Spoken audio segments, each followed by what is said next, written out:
All right, so today we are celebrating our moms. And to do this, I want us to go right to the beginning of the book of Exodus.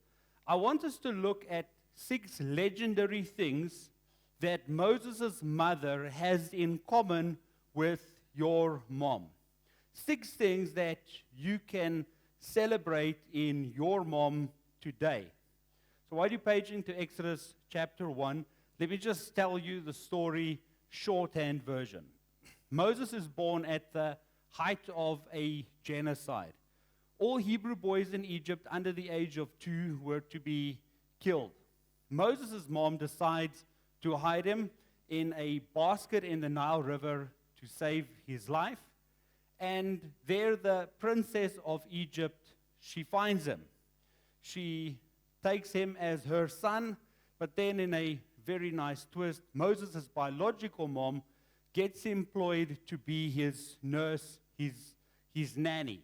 So she helps to raise him. So he grows up an Egyptian. However, he never forgets his Hebrew roots. And then he is eventually used by God to lead God's people out of slavery. That's quite the story, right? Let's jump in with the very first of the legendary things that Moses' mother does that your mom did or does as well. Number 1, she gave birth to you. Look at the circumstances under which Moses was born. At the time, Pharaoh gave this order to all his people. Exodus chapter 1, verse 22. And then Pharaoh gave this order to all his people. Throw every newborn Hebrew boy into the Nile River, but you may let the girls live. I think you'll agree with me that this is not the ideal time for anyone to have children. Nevertheless, Moses' parents decided by faith that Moses' parents hid him for 3 months when he was born. They saw that God had given them an unusual child, and they were not afraid to disobey the king's command. Now, whether it's more than 4,000 years ago or whether it's today, the truth of the matter is such. There is never an ideal time to have a child. Whether the threat is an act of genocide, whether it's persistent drought, war, pandemic, or just simply skyrocketing nappy prices, stagnating economies, or broken homes, you were born under difficult circumstances. But still, your mother chose to have you. That's the first legendary act that your mom has done. And I don't want you to take it for granted. Because yes, she had many other options. She could have chosen to never have children. She could have chosen to prioritize her career. She could have chosen to stay free and childless and to explore the world with the money that otherwise she would have had to spend on you and your saving for university. Other option is she could have killed you before she even had you. You could have been like 73 million unborn babies being aborted globally every year. After birth, she could have dumped you. You could have been like 4 children being dumped after birth in dustbins in Johannesburg alone every single day. That's where you could have been. Regardless of how difficult things might have been for her, how high her stress was, what her parents may have thought, what her friends may have said, she still decided to give you life. That is a gift that you must thank her for daily. Thank you, Mom, for giving me birth. Or maybe today you're celebrating a mom who isn't your birth mom. Maybe it's an aunt, maybe it's a sister, maybe it's a grandmother, maybe an adoptive mother. And let me tell you, many of them didn't have to take the responsibility of caring for you. They didn't have to put it on them, but they did it anyway. And they didn't see it as a burden, they saw it as a blessing. Because they see you as a blessing. Celebrate them by saying, thank you for giving me life. Here's the second thing that your mom did that Moses' mom showed us as well. She believes in you. Look at it, Exodus chapter 2, verse 2. The woman became pregnant and gave birth to a son. She saw that he was a special baby and kept him hidden for 3 months. Now, I can't think for a moment that all the other Hebrew moms in Egypt thought, well, my child is not special, so I will just give birth to a boy and then willingly go surrender him to the Pharaoh so that he can do with him as he wishes. No. Every single mom says, this baby is special. I believe in this baby. I will do everything to protect this child.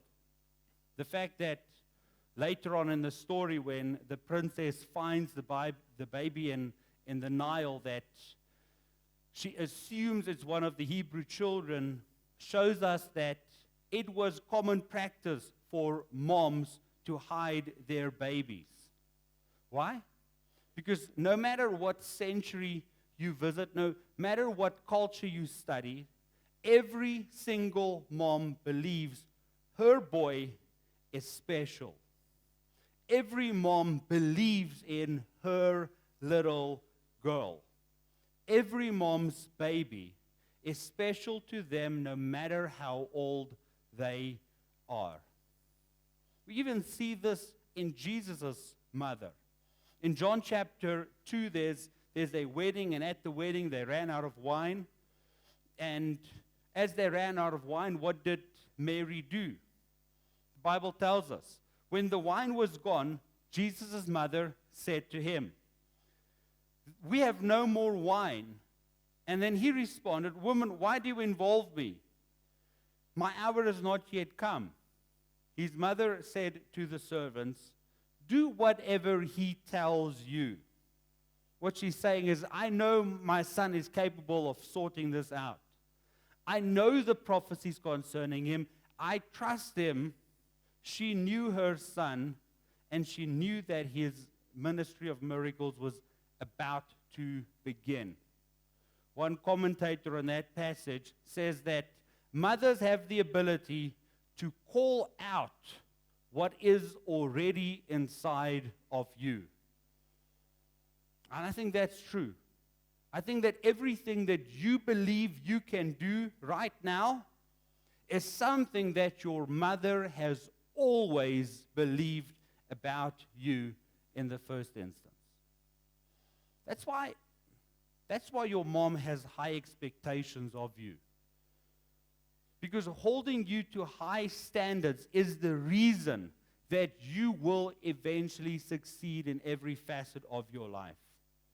And let's be honest, sometimes it is very difficult to live up to their high expectations. However, instead of seeing the high expectations that they place on you as limiting your freedom or cramping your style or placing too much pressure on you, why don't you rather see it like a good old-fashioned Ketty, her winding you up and increasing the tension as much as the system allows so that she can eventually unleash you and propel you to greater distances, to propel you to succeed in life more than she could ever do herself. Because after all, that's one thing that moms want for their children. They want their children to do better than they ever did. So I want you to go to your mom and say, Mom, thanks for giving me birth, but also thank you for believing in me. Let's move to the third thing that your mom has done and has done consistently. She does the very best that she can. Look back at Exodus chapter 2, verse 2 to 4. There it says, the woman became pregnant and gave birth to a son. She saw that he was a special baby, and then she kept him hidden for 3 months. But when she could no longer hide him, she got a basket made of papyrus reeds and waterproofed it with tar and pitch. She put the baby in the basket and laid it among the reeds along the banks of the Nile River. The baby's sister then stood at a distance, watching to see what would happen to him. Truth be told, Moses' mom's options are pretty limited. But the love that she has for her child propels her to some creative care. The very best that she could do for her son was to make him a waterproof carry-cot and let him float among the reeds of the river from morning until evening. That's not particularly good, right? That's not very glamorous. And Moses has got ample reason to complain. He could have grown up and said, well, my mother left me without food for hours on end. He could have said, well, my mother was never there for me. My mom did not protect me against crocodiles and flood waters and so forth. He could have said that. And maybe today, I don't know the circumstances that you grew up in or that you are growing up in. Maybe you can say to yourself that floating on a waterproof basket in crocodile-infested waters seems like first-class living compared to the life that you are living under your mom. And you might have some reasons to complain as well. You can complain about the quality of care that you receive from your mom. You might complain about the amount of love she gives you, or this or the other.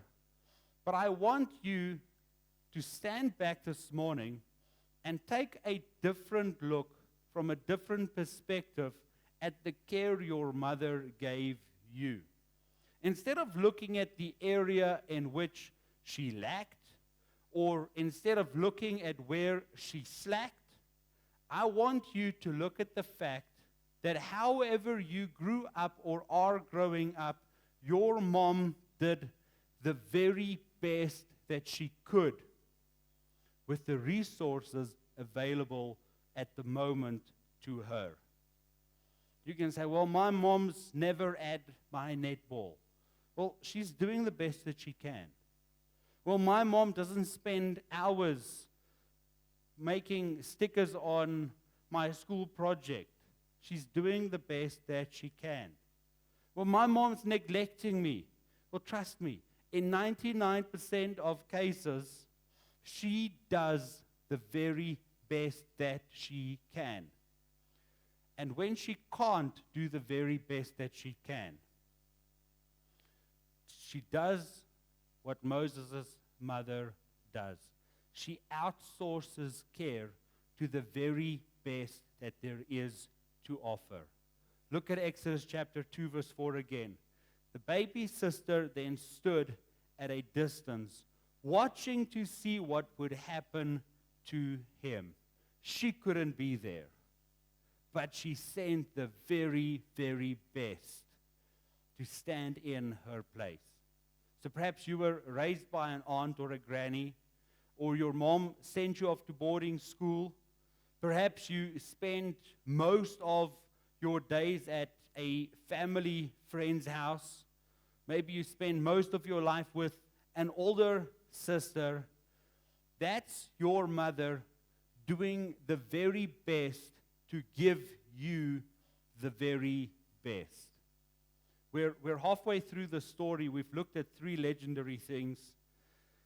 Here's number 4.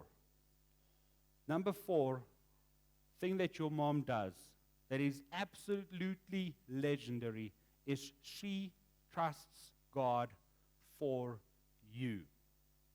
I cannot imagine the surreal feeling a mother must feel when placing her 3-month-old baby in a tiny basket and letting him drift without comfort or milk from sun up till sundown. I cannot imagine what that feeling must be like. You cannot possibly do that without persistently praying for your child.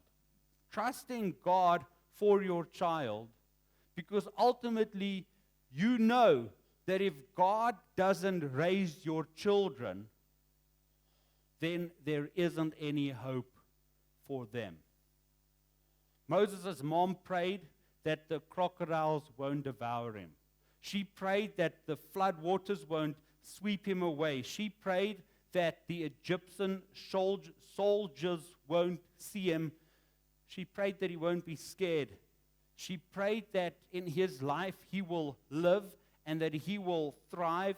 She prayed that her son grows up and doesn't just become another slave. I'll keep this point very short and very sweet.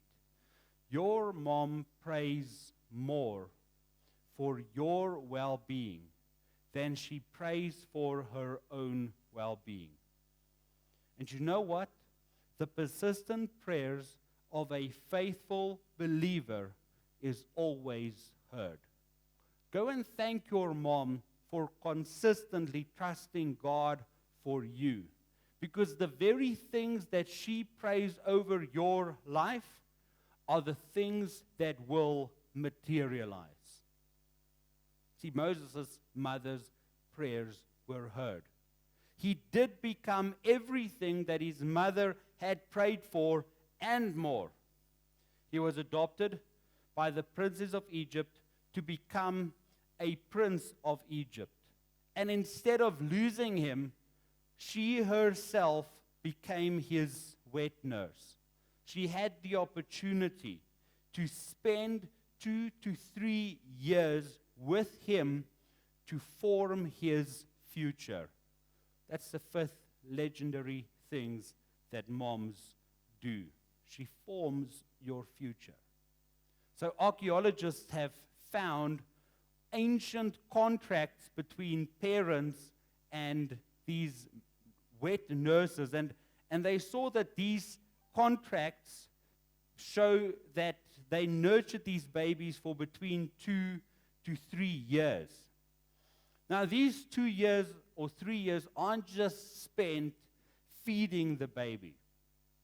There's a lot of interaction between them. So Moses' mother could impart a lot of spiritual and moral and ethical development to her son during this point. She would have used this time to tell Moses about God, about creation from God's perspective, to tell him about Abraham, and to tell him about Isaac and Jacob. She told him about how God used Joseph to save the whole world from famine, how the Israelite people ended up in Egypt, how they entered slavery, but how it was never God's plan for them to remain as slaves, but that God will one day send redemption. She would have used this time to tell him these stories over and over again. How do we know that? Because Exodus chapter 2 verse 11 says, many years later, when Moses had grown up, he went out to visit his own people, the Hebrews, and he saw how hard they were forced to work. What did he say? he went out to visit his own people. Do you see that despite being raised in a godless Egyptian setting, being trained in Egyptian religion, philosophy, language, and culture, his identity was that of a Jew because his mother used the extraordinarily little time that she had to her disposal to instill a love and a fear for God into his life. She set him up for his future. Because when you direct your children onto the right path, when they are older, they will not leave it. Look at how Paul addresses Timothy in 2 Timothy chapter 1, verse 5. I remember your genuine faith, he tells Timothy, for you share the faith that first lived in your grandmother, Lois, and then your mother, Eunice. And I know that same faith continues strong in you. Can you see that his mother's faith-filled effort established his future? That's what your mom does for you. She sets you up for your future. And then finally, she prepares you for life.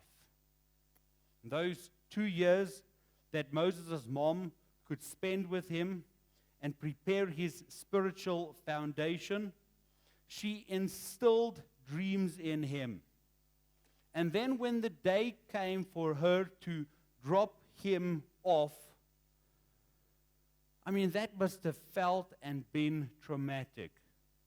To know that I'm handing over my biological child and I will not see him again. The only thing protecting him from the world outside is God himself and the wisdom that I imparted to him in the short time I had with him. But when she dropped him off, she could drop him off with hope because he was well prepared for life. Many years later, remember that verse, when Moses had grown up, he went to visit his own people, the Hebrews. He knew where his roots were, so he went back to his roots and established a future. And this is not conjecture. This is not the author reading in between the lines, making some random guess. This is Moses writing his own story.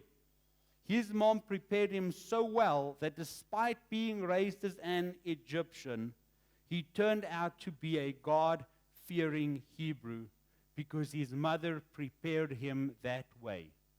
She prepared him to be principled. She prepared him to be true to God. She prepared him not to succumb under the pressure of his peers. And then when it counted most, he returned back to his well-laid foundation he was raised on. That's the paradox of parenting, isn't it? The paradox of motherhood is that you work so hard at preparing your children for the world outside that one day they don't need you anymore. So at one point in time, your mother has or will release you into this world. Perhaps it's the day that you move out. Perhaps it's the day that you graduate high school. Perhaps it's the day when you first start your first job. Or perhaps it's the day that she passed on and reluctantly loosened her tenderly motherly grip on you and let you go into the world alone. I want you to remember that every single thing she has done from conception to that point has been done with that moment in mind to prepare you to live without her. And I bet I know that her prayer is something like this: Lord, when it matters, let them return to the foundation that I have built their lives on.